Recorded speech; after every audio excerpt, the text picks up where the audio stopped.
दोस्तों रिलायंस पावर की बात करें तो यहाँ पे 20,000 करोड़ के फ्रॉड के मामले में बहुत बड़ा नया खुलासा हुआ है। यहाँ पे ईडी ने कुछ और नए लोगों को पकड़ा है। तो अब ये मामला आगे बढ़ता जा रहा है। अनिल अंबानी देख सकते हो कि लगातार कोशिश करे कि उन सारी पुरानी प्रॉब्लम से बाहर निकल जाए, लेकिन वो रह के आगे निकल के आ रही है। बहुत सारी कंपनियों में अनिल अंबानी से बहुत ज़बरदस्त गलतियाँ हुई हैं। उन गलतियों का खामियाजा अब उनको भुगतना पड़ रहा है, जबकि लगातार उनको कोर्ट से राहत भी मिल रही है। कुछ बड़े फैसले उनके फेवर में आए, काफ़ी बड़ी रकम मिलने की आशा जगी है, लेकिन अभी भी मुसीबतें कम नहीं हो रही है। दोनों तरफ का माहौल है और इसके बीच में जो स्टॉक है वो भी लगातार झूल रहे हैं। समझ में नहीं आ रहा है कि किस दिशा में जाए, क्योंकि लोग कंफ्यूज बहुत ज़्यादा है। रिलायंस इंफ्रा हो या रिलायंस पावर, दोनों ही कंपनियों को लेकर लोगों के मन में बहुत सारे सवाल है कि आखिर इनका फ्यूचर क्या होगा, क्योंकि बिजनेस तो लगातार पटरी पे है। काफ़ी तेज़ी से कंपनी प्रॉफिट में आ गई है, लेकिन पुरानी प्रॉब्लम अभी भी बनी हुई है। ऐसे में क्या है आगे की रणनीति, उसको समझने की कोशिश करेंगे इस वीडियो के माध्यम से। लेकिन फ्रेंड्स, उससे पहले अगर आप पहली बार हमारे चैनल पे आए तो चैनल को सब्सक्राइब कर दीजिए, एक बेल आइकॉन दबा दीजिए ताकि जब भी नया वीडियो बने पहला नोटिफिकेशन आपको मिले। वीडियो पसंद आए तो लाइक से जरूर कीजिए। चलो फ्रेंड्स, वीडियो स्टार्ट करते हैं। मैं हूँ आपका दोस्त एसबी दवे और हमारे अपने चैनल ऑनलाइन कमाई में आपका बहुत बहुत स्वागत है। तो सबसे पहले रिलायंस पावर की बात करें तो गुरुवार को काफ़ी अच्छी तेज़ी बनी। 43.27 पर क्लोजिंग देखने को मिली, जहाँ पे 2.32% की तेज़ी थी। और इसके पीछे सबसे बड़ी वजह स्टॉक में भारी गिरावट। स्टॉक 76 से गिरते हुए लगभग 41-42 तक आ गया था। ऐसे में खरीदारी तो आनी थी और बिल्कुल वही देखने को मिला। अब इसकी परफॉर्मेंस देखो तो आपको समझ आएगा कि स्टॉक वाकई में बहुत ज़्यादा गिर भी चुका है। पिछले एक महीने में 34.44% की इसमें गिरावट देखने को मिलेगी आपको। पिछले 3 महीनों की बात करो 3.93% की गिरावट है, यानी पिछले 3 महीनों से यहाँ पे स्टॉक में प्रदर्शन बेहतर नहीं है। लेकिन पिछले एक साल के हिसाब से देखो 38% की यहाँ पे तेज़ी बनी है। और 3 ईयर की बात करें यहाँ पे 223% की शानदार तेज़ी बनी है, जबकि 5 ईयर के हिसाब से 1039% की ज़बरदस्त दौड़ लगाई है। एक बड़ा मल्टीबैगर साबित हुआ है। अब बात करें रिलायंस इंफ्रा की तो 259 पर क्लोजिंग थी, जहाँ पे 0.82% की तेज़ी देखने को मिली। तो यहाँ पर भी संभावना पॉजिटिव है। पिछले एक महीने में 35% की गिरावट हो चुकी है और पिछले 3 महीनों में यहाँ पे 7% की गिरावट। दोनों का ही प्रदर्शन लगभग सेम है। 1 ईयर के हिसाब से देखें तो इसने 19% की तेज़ी बताई है, जबकि 3 ईयर में इसने 122% की शानदार तेज़ी बताई है, जबकि पिछले 5 सालों में 734% की ज़बरदस्त तेज़ी बताई है। ओवरऑल आप देखें तो प्रदर्शन बेहतर है। अब यहाँ पे जो बड़ी अपडेट निकल के आ रही है 20,000 करोड़ का जो लोन फ्रॉड के मामले में, देखो कि यहाँ पे एक नई गिरफ्तारी और हुई है। तो पंजाबी मूवी में काम करने वाली देख सको कि संदीपा विर्क को यहाँ पे अब गिरफ्तार कर लिया ईडी ने। तो मनी लॉन्ड्रिंग के मामले में ईडी ने highbooker.com की मालिक संदीपा विर्क को गिरफ्तार कर लिया है। उन पर आरोप है कि उन्होंने फर्जी वेबसाइट को FDA अप्रूव बताया और ब्यूटी प्रोडक्ट बेचे। उन्होंने धोखाधड़ी कर लोगों के पैसे ठगे हैं। ईडी ने उन्हें और उनके सहयोगियों के दिल्ली व मुंबई स्थित कई ठिकानों पर छापे मारे और बाद में उनको गिरफ्तार किया। पूरे नेटवर्क का पर्दाफाश किया। ईडी के अनुसार उनके खिलाफ यह कार्रवाई अवैध वित्तीय लेन देन और मनी लॉन्ड्रिंग से जुड़े आरोपों के आधार पर की गई है।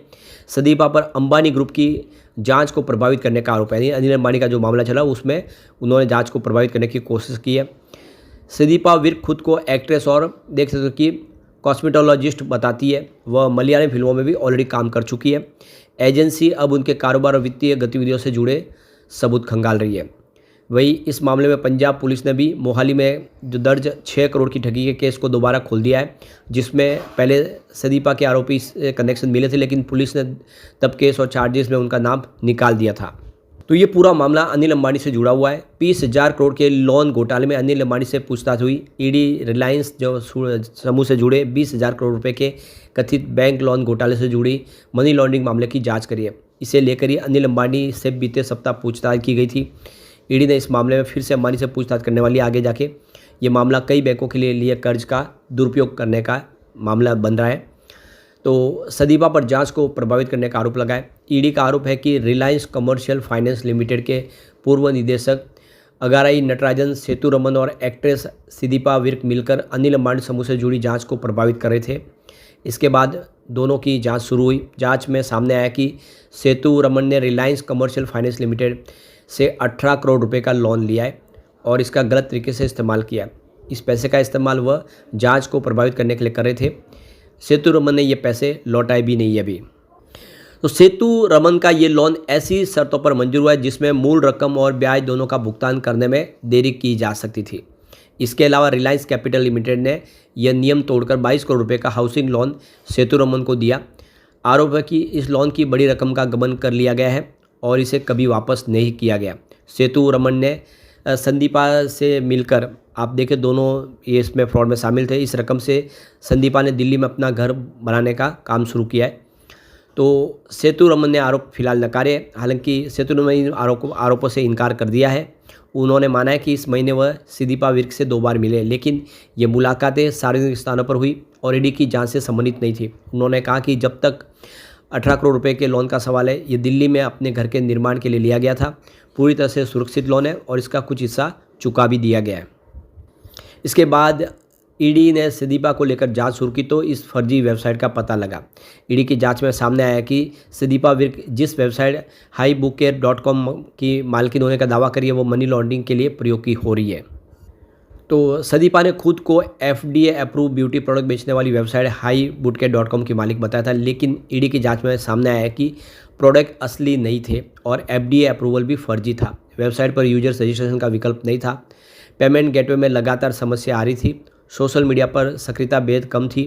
व्हाट्सएप नंबर बंद था। कंपनी की स्पष्ट जानकारी भी उपलब्ध नहीं थी, यानी पूरा फर्जीवाड़ा था।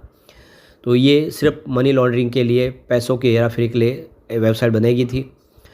अब इसके बाद ईडी ने 12 अगस्त 2025 को छापा मारकर संदीपा को अरेस्ट कर लिया है। गिरफ्तारी के बाद संदीपा विर्क की विशेष अदालत में पेश की गई, जहां उन्हें 18 अगस्त तक ईडी की हिरासत में भेज दिया गया।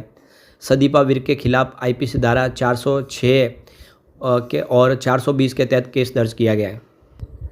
पंजाब के मोहाली फेज़ 8 में थाना नंबर 2016 में एक FIR दर्ज हुई थी। इसमें अमित गुप्ता उर्फ नागेश्वर गुप्ता नाम के व्यक्ति पर 6 करोड़ रुपए की ठगी का आरोप लगा था। आरोप था कि उसने एक फिल्म प्रोडक्शन कंपनी में निवेश के नाम पर धोखाधड़ी की है। तो यहाँ पे इस शिकायत में चंडीगढ़ की निवासी जसनीत कौर ने दर्ज कराई थी। इसके बाद 2017 में अमित गुप्ता को गिरफ्तार किया गया। उसके बाद खिलाफ चार्जशीट दाखिल हुई। मुकदमे के दौरान 21 अक्टूबर 2024 को उसे CRPC धारा 299 के तहत भगोड़ा घोषित कर दिया गया था। इस FIR में संदीपा विर्क का नाम नहीं था और न चार्जशीट के नाम में उनका नाम आया। हालांकि पुलिस की जांच में संदीपा के नागेश्वर साथ फाइनेंशियल कनेक्शन मिले थे, लेकिन तब तक ये केस तय में जाकर उसका नाम ही निकाल दिया गया था।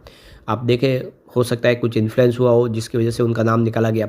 अब मनी लॉन्ड्रिंग केस में संदीपा का नाम फिर से आया, तो पंजाब पुलिस अब इस मामले की जांच फिर से शुरू कर रही है। तो कुल मिला के एक के बाद एक नाम निकल के सामने आ रहे हैं, जो अनिल अंबानी के लिए भी मुसीबत है। देखना होगा कैसे निकलेंगे, लेकिन राहत भी मिल रही है लगातार अनिल अंबानी को, ये सबसे बड़ी बात है। अनिल अंबानी को आप देख सकते हो कि 11 साल पुराने मामले में 28,481 करोड़ की रकम वसूल करने का अधिकार मिल चुका है। तो उनकी 2 सब्सिडीज कंपनी है, BSES यमुना पावर और BSES राजधानी पावर। उनके माध्यम से जो उनके कंज्यूमर है उससे कंपनी आने वाले 4 सालों में ये बड़ी रकम वसूल कर सकती है, जिसका इस्तेमाल आने वाले समय अपने बिजनेस को पटरी पर लाने पर कर सकती है। इसके अलावा अगर आप देखें तो यहाँ पे MRDA जो मुंबई मेट्रो है वो 560 करोड़ रुपीज़ की रकम अनिल अंबानी की कंपनी को देने जा रहे हैं। तो ये भी एक बड़ी जीत है। जो मुंबई मेट्रो प्रोजेक्ट में उनकी बड़ी हिस्सेदारी थी और ये रकम अब मिलने जा रही है। इसके अलावा आप देखें तो यहाँ पे अरावली पावर का जो केस था रिलायंस इंफ्रा के खिलाफ, उस केस में भी 526 करोड़ की रकम है जो रिलायंस इंफ्रा कंपनी को मिलने जा रही है। ये केस भी इन्होंने जीत लिया। तो लगातार ऐसा नहीं है कि सब प्रॉब्लम है, कुछ फ़ायदे भी हो रहे, जिससे हम कह सकते हैं कि आने वाले समय स्थिति बदल सकती है। और कंपनी अब 18,000 करोड़ की फंड रेजिंग करेगी। 9,000 करोड़ रुपये रिलायंस इंफ्रा के माध्यम से और रिलायंस पावर के माध्यम से भी 9,000 करोड़ की फंड रेजिंग होगी, जिससे कंपनी अपने सारे कर्ज को खत्म करेगी और आने वाले समय बिजनेस की तेज़ी से बढ़ाएगी। तो कुल मिला के रिलायंस डिफेंस सेक्टर में, एरोस्पेस में और रिन्यूएबल एनर्जी सेक्टर में कुछ बड़े कीर्तिमान स्थापित करने की तैयारी है। ऐसे में हम कह सकते हैं कि आने वाले समय अनिल अंबानी फिर से कुछ बेहतर कर सकें। लेकिन फ्रेंड्स, कोई भी इन्वेस्टमेंट करने से पहले अपने फाइनेंशियल एडवाइजर से एडवाइस ले ले या अपना खुद का रिसर्च करें, क्योंकि मैंने वीडियो आपके एजुकेशनल पर्पज़ के लिए ही बनाया। वीडियो पसंद आए तो लाइक से जरूर कीजिए और चैनल को सब्सक्राइब कर दीजिए। Thank you friends.